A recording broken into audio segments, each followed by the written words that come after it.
Welcome to another episode of A Year of Brian Eno. And if you want to know more about this particular series, because you happen to have jumped in on this video randomly, then I would suggest you check out episode 0 of the series. You can tell by the title, basically what this is about. So it's me going through the diary and sort of revisiting the UK cultural scene around that time in parallel with the appropriate timeline in the diary. So I'm up to June for this episode, and I'll include, as always, all the links where I'm going to be talking about this. So there's three main things in the diary I want to talk about, and then I'm going to talk about other things connected to 1995, both in parallel and generally as well. Those who've watched the series will know I've sort of kept a Spotify or several Spotify playlists going, and I'll talk a little bit about those as well. So So in the start of June, and quite a large section of June in the diary, he's talking a lot about work that's going on in Ireland and stuff he's doing sort of when he goes backwards and forwards between Ireland and the UK, or specifically in the UK, London, which is where he lives. And there's lots of entries about him working on this Passengers album. So this is an album recorded by U2 and Brian Eno, and they decided to put it out under a pseudonym as a side project.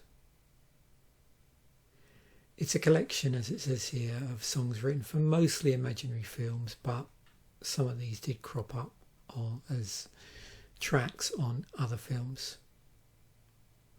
And I think I did, well, obviously I've mentioned this in the previous episode because this whole period of recording spans between May into June. Further into the June period, he also starts mentioning a thing called Pagan Funwear, which is a charity event. And so I've included a link here that just mentions, very briefly, exactly what Pagan Funwear is. But as you can see from what I've got up on the screen here, it's linked. It's an auction that's linked to the War Child benefit, which I've spoken about in previous episodes. So he's talking a little bit about what's going around there. Other things in June that I won't specifically talk about because there's just so many of them is it seems a particularly busy month in terms of him talking to various people within the sort of creative domain. So he mentions David Bowie here, and then there's mentions of other musical artists as well in the diary and other people that he's working with. So it appears that period, alongside the work he's got to do for the collaboration with U2, the work involved around getting ready for Pagan Funwear and whatever that might entail, and then also stuff to do with Swarovski, which I'll talk about in a moment as well, going on, and then alongside all these other conversations and interactions and projects that are bubbling up in the background as well with various other people. I think he mentions Peter Gabriel as well. And obviously some of these projects are in the early stages, some are just casual conversations, some never come to fruition. And then of course alongside that there's mentions about family life as well. So yeah, it's a pretty interesting month. But you do get the impression that quite a bit of it is spent working with U2. Now, towards the end of the month, he mentions Swarovski again, which he's mentioned, I think, earlier on in the diary, and I did mention about it in an earlier episode at some point. And he's putting together I'm trying to think of the best word to use, is for an installation, a design for inclusion in this area called the Chamber of Wonders. I don't know if it's referred to the Chamber of Wonders in 1995, but certainly he's working on something in this area called the Crystal Dome.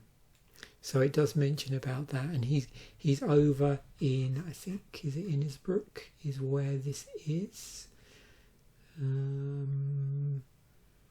Let me see if it actually mentions it. I believe. Oh, there we go. Yeah, Innsbruck Land District.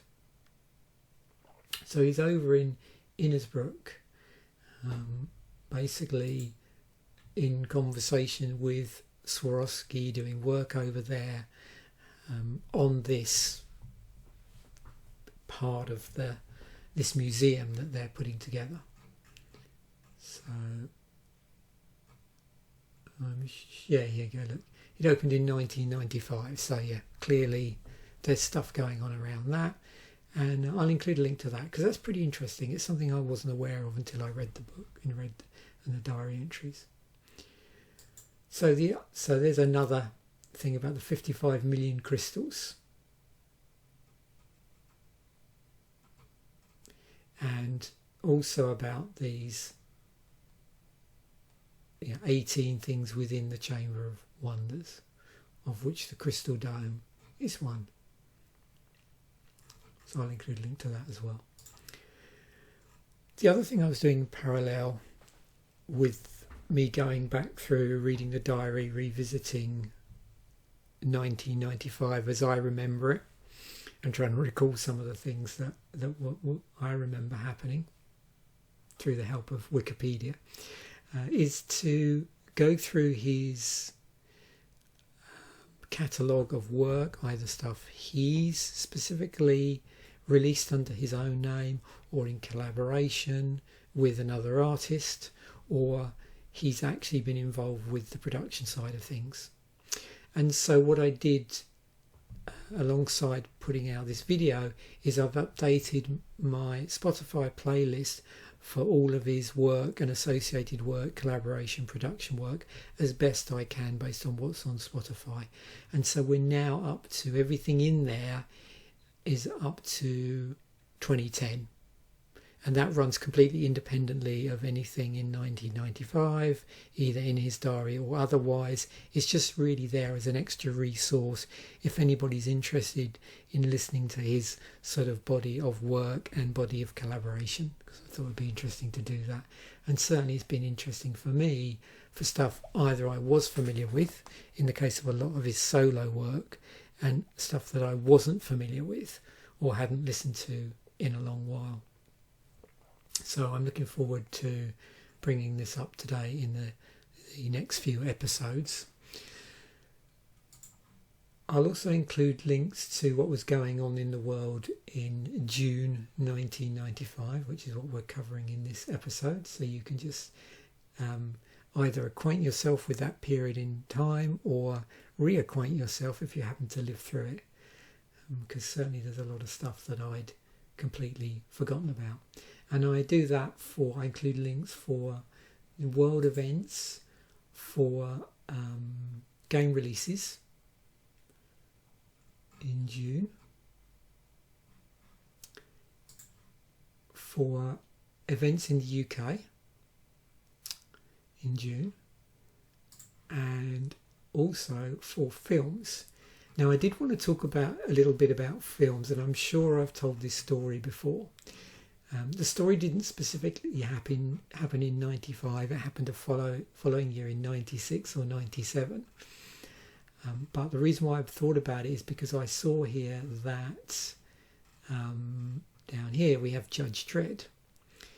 So back then there was a bit of a delay between when the film came out and when it appeared at the rental places. So I can't remember the name of some rental places in the UK. I think quite a number of them locally were independent at the time. But this is one I always remember. So this had come out of the cinema in '95. So I'm not sure, like I said, at that point, how late in the year or the following year it appeared on video. But I have this amusing memory, which I think I've told before, where at that point I was working in '95, and I'm sure I've mentioned it already. I was working in an accounts office, initially as a contract chaser, and then around the period '95, probably into '96, I started to work on internal support for tills and other computer systems. And the team leader at the time, we came in on a Saturday when the rest of the office was empty, and we used to run like half crew. So there were 6 of us on the team, and so on Saturday 3 of us would come in, and we'd sort of, some people didn't want to come in Saturday at all, which was fine. But a lot of the time, people actually quite liked coming in on a Saturday. It meant a day off in the week. And so I wasn't in every single Saturday because they were quite popular, but I used to go in quite a bit. And then one Saturday, the team leader said, "Oh, has anybody seen the Judge Dredd film yet? I'm curious about it." And this is the one with Sylvester Stallone in it. And so we said, no. He said, "Why don't I go out and rent the video?" So we all chipped in, and because there was a TV in the office, because this was a rental company, so we had TVs and which was supposed to be used for management things. And previously, they'd actually been watching Glastonbury, I think, by dangling this portable area out the window. So, to put it this way, a bit of form had been created in terms of watching stuff when we shouldn't have really been watching stuff at work. And so the following week, when I was in, this thing about watching the film came up. So sure enough, he went out, rented it, and we put we filmed one, and we were watching Judge Dredd whilst we were answering calls. Anyway, at that point, and I'm trying to remember why, I don't think we'd had an alarm go off. The office manager came in, and what was so weird is she didn't say anything about Judge Dredd being on in the background. Not a word. She was talking to us about something else, possibly about some silent alarm going off. And so that was it. And then on the following week, this sort of memo went round, and it was completely anonymous in terms of who it didn't mention us. It just said, "Can we please remind staff not to use office equipment for personal use?" So that was it. So we never did it again. We were never formally reprimanded, but it was quite amusing at the time. Whenever I see this film mentioned, I always just think of that. And I mean, it was, I think I've said it was one of my favourite places to work of all time. We had such a laugh there, and everybody was just so nice and so helpful.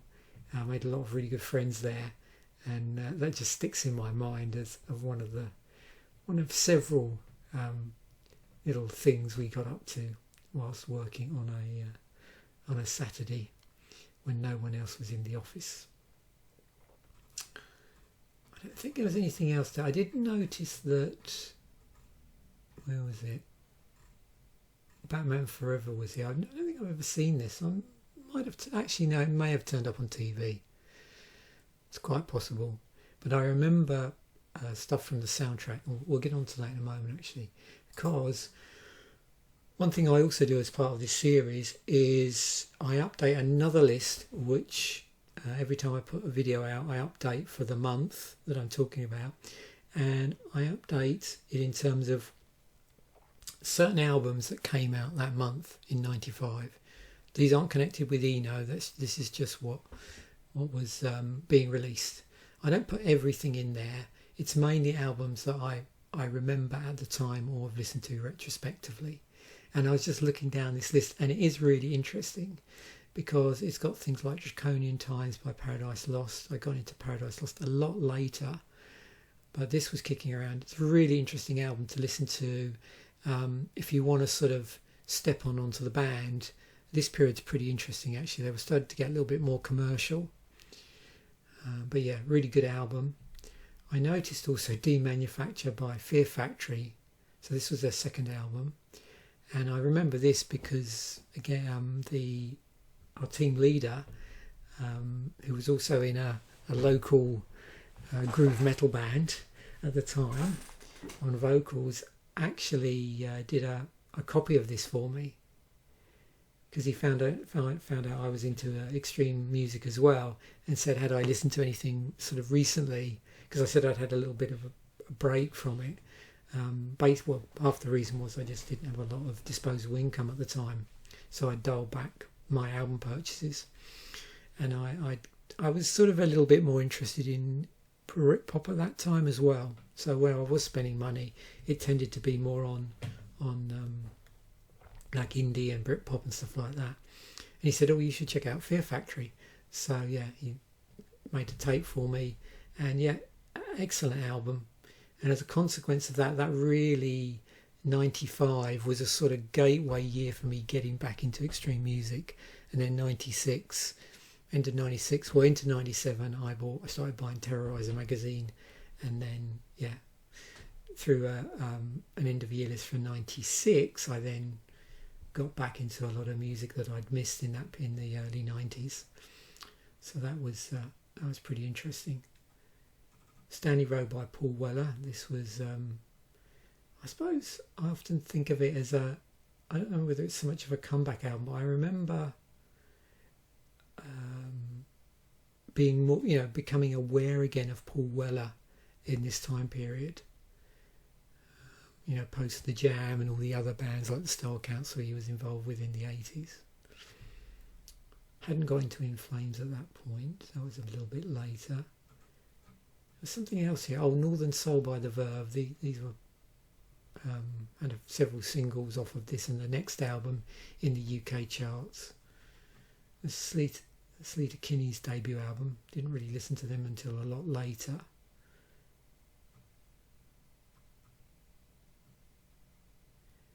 And then, oh yeah, These Days by Bon Jovi. There was a single they played on the UK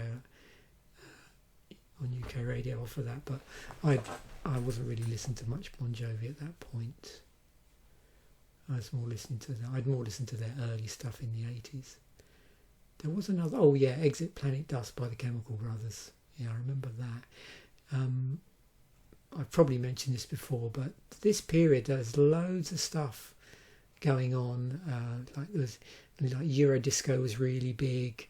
There was a lot of obviously Britpop, indie,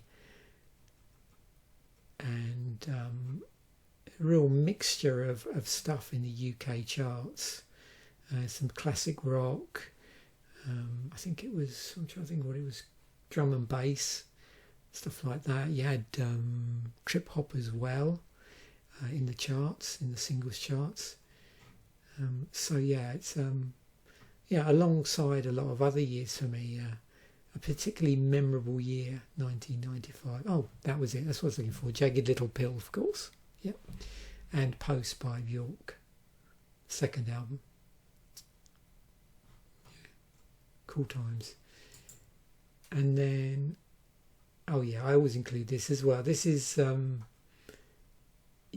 like British music events. So June was when the Stone Roses pulled out of Glastonbury. Oh, there you go. It's funny, I was thinking about Glastonbury.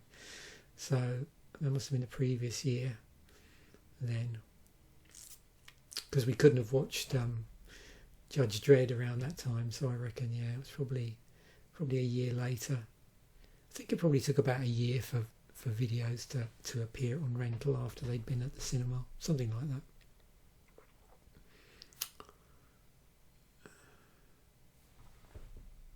So yeah, as I mentioned, updated a few lists. The Eno and Eno list, which is which is what I called it, even though it's a list of all of his albums and collaborations, and then the albums from 1995 in release order. It gets a little bit wobbly in places. Month-wise, stuff's right. It's just sometimes I'll put albums in a little bit later in the month than they occurred. but it is running through chronologically for the year and goes all the way through. And you can see I've got, where is it? Bon Jovi at the end there. But I don't put everything in from the month, just ones that sort of grab me again, and ones I think people will be interested in as well.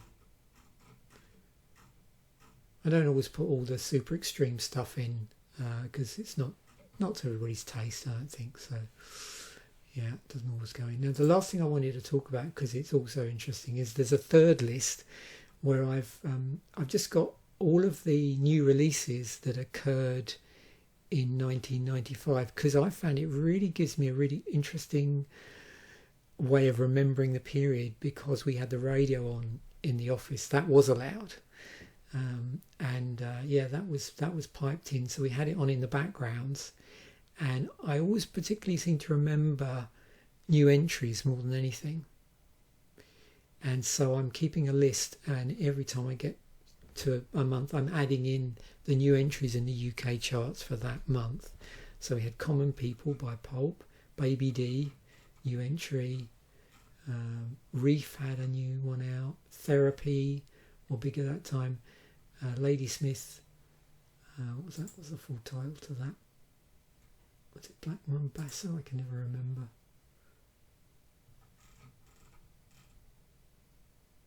Yeah, anyway. I don't like this new style, actually. They've just changed the website, and it's not as good as it was before. It may look nice, but yeah.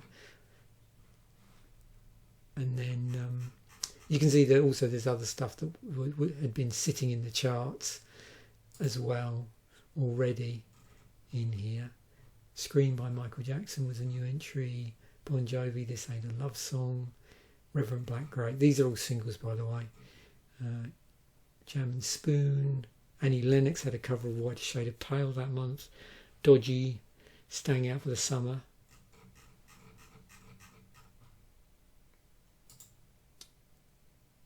What else here? U2. Oh yeah, Batman. That's why I wanted to mention this as a link to Batman. That was on the Batman soundtrack. Wet, Wet, Wet. E17. This, A Girl Like You by Edwyn Collins. Big hit for Edwyn Collins. Boom Boom Boom, The Out There Brothers. Leave Home by the Chemical Brothers. And then finally, have we got one more before it goes? Yeah, so one more week. There might be one more after this, actually, thinking about it. MP will Search for the Hero. I didn't recognise this, but I put it on the list. Fly Away by Hadaway. I remember this because there was a whole slew of either Eurodisco or Eurodisco sounding bands in that period, and I must admit I got sucked in a little bit at that point. I don't think I'd started going clubbing at that point. It was pretty cheap to get in. There was me and a mate used to go clubbing on Thursday night because it was a cheap night to get in. They'd like try and encourage people to go on Thursday night. So later on, when I had a bit more disposable income, I remember going to a local nightclub and they were still playing a lot of Eurodisco at that point. So it reminds me of that period. Oh, this is a call by the Foo Fighters. I think that's off the first album. Jamiroquai. Oh, Daydreamer by Menswear. Yeah. That was weird. I didn't even know this exists. So this is a cover of the what's this? Cranberry song. This is like a, what would you call it? Like a drum and bass cover. Very strange. So yeah, a lot of like up-tempo dance as well. A House of Pain as well had a new entry at that point. But alongside the new entries, you can also see other stuff that was lurking around there. Wigfield as well. Wasn't that? Didn't they do Saturday Night, I think? Yeah. Yeah, very, very much a lot of sort of club-oriented singles in the charts at that time. So hopefully you've enjoyed this week's episode of A Year of Brian Eno. What am I calling it? A cultural journey inspired by Eno and Eno's 1995 diary. So I look forward to, in a month's time, putting out the one for July. Bye for now. And I will catch you in the next episode.